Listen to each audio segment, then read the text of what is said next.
अस्सलाम वालेकुम, welcome back to my channel. उम्मीद करती हूँ आप सब बिल्कुल ठीक होंगे। शुक्र अदा करते हैं अल्लाह ताला का, जिनकी नेमतें हमारे और आपके खानों में मौजूद हैं। दोस्तों, आज हम बनाएंगे सूखे मसाले वाली आलू की कतली का सालन, जो कि बहुत ही टेस्टी बनता है।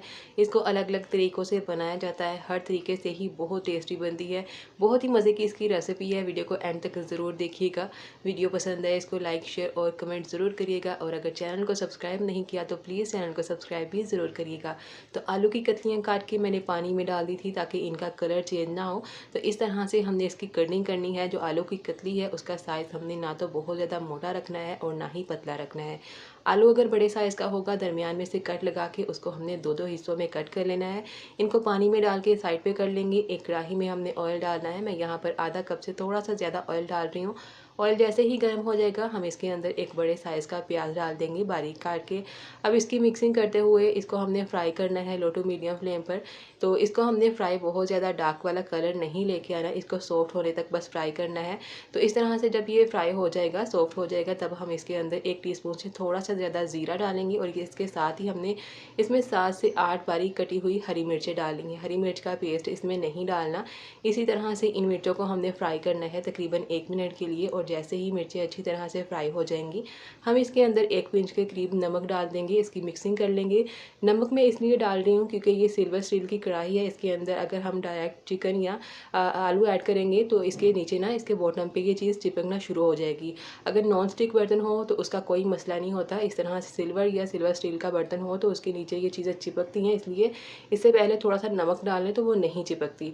इसकी मिक्सिंग करने के बाद हमने इसको कवर कर देना है लो टू मीडियम फ्लेम पर तकरीबन 4 से 5 मिनट के लिए। कवर करने से आलू की कतलियाँ अच्छी तरह से फ्राई भी हो जाएंगी और ये थोड़ी सॉफ्ट भी हो जाएंगी। हमने इसके अंदर क्योंकि पानी का इस्तेमाल नहीं करना है, इसलिए हमने इसको कवर करते हुए ही पकाना है। तो यहाँ पर मैंने इसका कवर हटा दिया है। अब इसके अंदर हमने टमाटर शामिल करने हैं। एक बड़े साइज़ का मैंने टमाटर बारीक काट के इसमें डाल दिया है। टमाटर आप चाहें तो ज़्यादा भी डाल सकते हैं इसमें। इसकी अच्छी तरह से मिक्सिंग कर लेंगे, और अब हमने टमाटर के पानी में ही इसको पकाना है। तो अब हमने दोबारा से 4 से 5 मिनट के लिए लो टू मीडियम फ्लेम पर इसको कवर कर देना है, ताकि टमाटर भी सॉफ्ट हो जाए और आलू भी अच्छी तरह से सॉफ्ट हो जाए।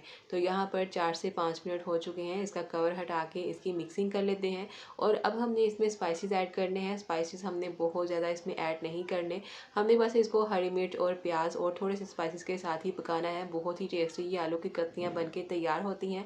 तो अब इसके अंदर हम नमक डालेंगे टेस्ट के अकॉर्डिंग, या 1 टीस्पून इसमें नमक जाएगा और आधा टीस्पून इसमें चिली फ्लेक्स जाएगी। इसके साथ ही इसमें आधा टीस्पून ही इसमें हल्दी पाउडर जाएगा। अच्छी तरह से सभी चीज़ों की हमने मिक्सिंग कर लेनी है।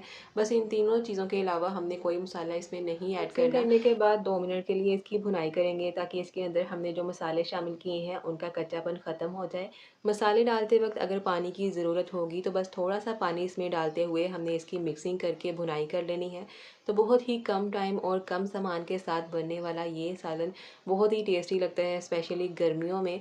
तो अब हमने फ्लेम को ऑफ़ कर दिया है। इसके अंदर थोड़ा कटा हुआ हरा धनिया डाल देंगे, जो कि बहुत ही अच्छा लगता है। इसकी दोबारा से मिक्सिंग कर लेंगे हल्के हाथ से। तो यहाँ पर देखिए आलू की कतली का सालन तैयार हो चुका है, जो कि बहुत ही कमाल का लग रहा है।